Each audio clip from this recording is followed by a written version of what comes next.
कैसे एक बूढ़ा एक बूढ़ी अपनी पोती से मिले, कैसा था ये अनोखा मिलन। बदतमीजी की भी हद होती है। पता नहीं कोई शर्म लिहाज नहीं है इनमें। 1.5 वर्षीय मनु को गोद में उठाए सुधा बड़बड़ाती हुई बालकनी से अंदर कमरे में घुसी। अरे क्या हो गया और ये इतना गुस्सा किस बात पर हो रहा है? मोहन ने अपनी पत्नी सुधा का तमतमाया चेहरा देख के पूछा। वो सामने वाली सोसाइटी में कोने का दूसरी मंजिल का फ्लैट है ना, उसकी बालकनी में से एक बूढ़ा घूसट कई दिनों से मुझे घूर रहा है, सुधा ने मुंह बनाकर कहा और गोद से नन्ही सी मनु को बेड पर लेटा दिया। ये बात सुनकर मोहन ने बाहर बालकनी में जाकर देखा तो सामने वाली सोसाइटी में एक सफेद दाढ़ी वाला बूढ़ा अपनी बालकनी में टहलता हुआ दिखाई दिया। लगता है कोई नया परिवार अभी हाल ही में आया है। मोहन अंदर कमरे में जाकर सुधा से कहा, जो मनु को थपकियां देकर सुलाने का प्रयास कर रही थी। हाँ, यही कोई 15-20 दिन ही हुए हैं आए को, पर मुझे बालकनी में सिवाय उस बूढ़े के कोई और कभी नहीं दिखाई दिया। जब देखो कभी कुर्सी डालकर बैठा मिलेगा तो कभी टहलता हुआ, मगर नजरें इधर हमारी बालकनी पर ही गड़ाए रखेगा। बूढ़ा खुसर, अपनी सफेद बालों का अपनी उम्र का भी ख्याल नहीं है। सुधा लगातार बड़बड़ा रही थी। इन फ्लैटों में बूढ़े बेचारे भी क्या करे, बस ऊपर टंगे रहते हैं। बालकनी में थोड़ा टहल लिया या बैठकर धूप सेक ली। तुम बेकार ही बेचारे पर गुस्सा हो रही हो। मोहन ने हंसते हुए सुधा को समझाने का प्रयास किया। बेचारा?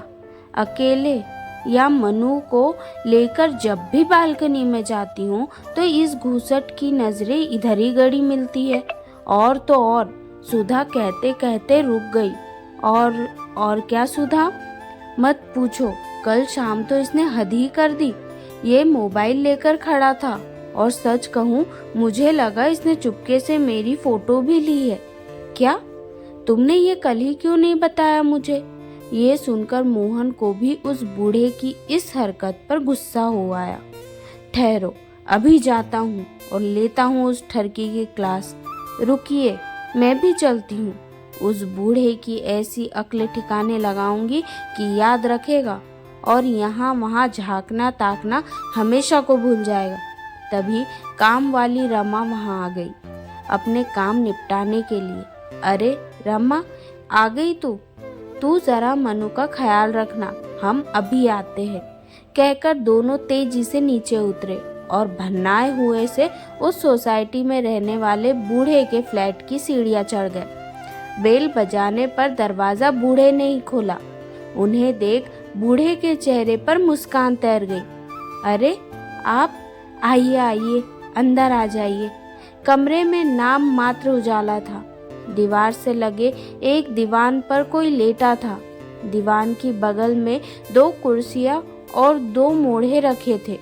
इससे पहले मोहन या सुधा कुछ कह पाते, एक अस्फुट सा स्त्री स्वर कमरे में उभरा, जिसके शब्द मोहन और सुधा समझ नहीं पाए। बूढ़े ने कमरे की लाइट जला दी तो कमरे की हर चीज साफ साफ दिखने लगी। ये पूछ रही है कि कौन आया है। पिछले 1 साल से अधरंग है इसे, बेड पर ही रहती है, कहते हुए बूढ़ा बुढ़िया के करीब सिरहाने की तरफ बैठ गया। तब तक मोहन और सुधा भी कुर्सियों पर बैठ चुके थे। अरे लाजो, परी के मम्मी पापा आए हैं। बुढ़िया ने लेटे लेटे गर्दन घुमाकर उन दोनों की तरफ देखा और अच्छा अच्छा कहा। जिसे बूढ़ा ही समझ पाया, बुढ़िया ने फिर कुछ पूछा। शब्दों की जगह मुंह से जैसे फूंक सी निकल रही थी। ये पूछ रही है, परी को साथ नहीं लाए? सुधा और मोहन ने एक दूजे की ओर देखा पर बोले नहीं। कल मैंने आपकी बेटी की फोटो मोबाइल पर इसे दिखाई तो बहुत खुश हुई। बोली ये तो बिल्कुल अपनी परी जैसी है।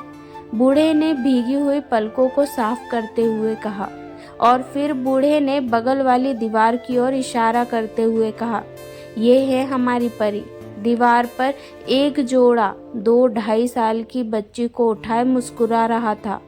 ये आपके बेटा, बहू और पोती? सुधा के मुंह से मुश्किल ये शब्द निकले। हाँ हाँ, बिल्कुल ठीक पहचाना बिटिया तुमने, बूढ़े ने चहक कर कहा।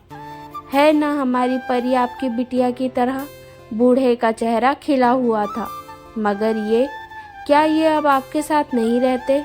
मोहन ने चुप्पी तोड़ते हुए पूछा। इस पर बूढ़े का खिला हुआ चेहरा एकदम से मुरझा गया। उसकी आंखें भीग गई। बेटा, अब ये तीनों वहां चले गए जहां से कोई लौट कर नहीं आता। मतलब? सुधा और मोहन एक साथ बोले। बेटा, गांव से शहर आए थे, सब कुछ बेचकर बेटे, बहू और पोती के साथ आखिरी दिन बिताने के लिए। मगर ईश्वर को ना जाने क्या मंजूर है, पहले तुम्हारी आंटी को अंधरंग और फिर एक्सीडेंट में बेटा, बहू और हमारी परी, हमने सब कुछ खो दिया। जिंदगी बोझ लगती है मगर जीना तो पड़ता है ना। ये मेरी पत्नी है, मेरी जीवन संगिनी, इसे अकेले कैसे छोड़ दूँ? जी रहे थे कि यहाँ बेटे के फ्लैट में रहने आ गए, उस किराए के मकान से। किस्मत देखो, मुझे उस दिन बिटिया के हाथों में हमारी परी दिखाई दी तो यूं लगा जैसे किसी ने रेगिस्तान में किसी प्यासे को पानी दे दिया हो। जब मैंने तुम्हारी आंटी को बताया तो ये परी को देखने की जिद करने लगी, तो मैंने तुम्हारे साथ उसकी फोटो खींचकर दिखाई मोबाइल फोन पर। ये बहुत खुश हुई। महीनों बाद इसके चेहरे पर मुस्कुराहट आई थी। कहते हुए वो बूढ़ा चुप हो गया। तब तक मोहन और सुधा दोनों खड़े होकर चलने को हुए तो वो बुढ़िया कुछ बोली। दोनों ने पीछे मुड़कर देखा तो बूढ़ा बोला, पूछ रही है कहाँ जा रहे हो? चाय? माँ से कहिए उनसे उनकी पोती का मिलन करवाने के लिए उनके बेटा बहू वापस आ रहे हैं। दोनों ने हाथ जोड़ते हुए कहा। मोहन और सुधा ने देखा उस बूढ़े की आंखें भीगी हुई थी और दोनों हाथ आशीर्वाद देते हुए उठे हुए थे।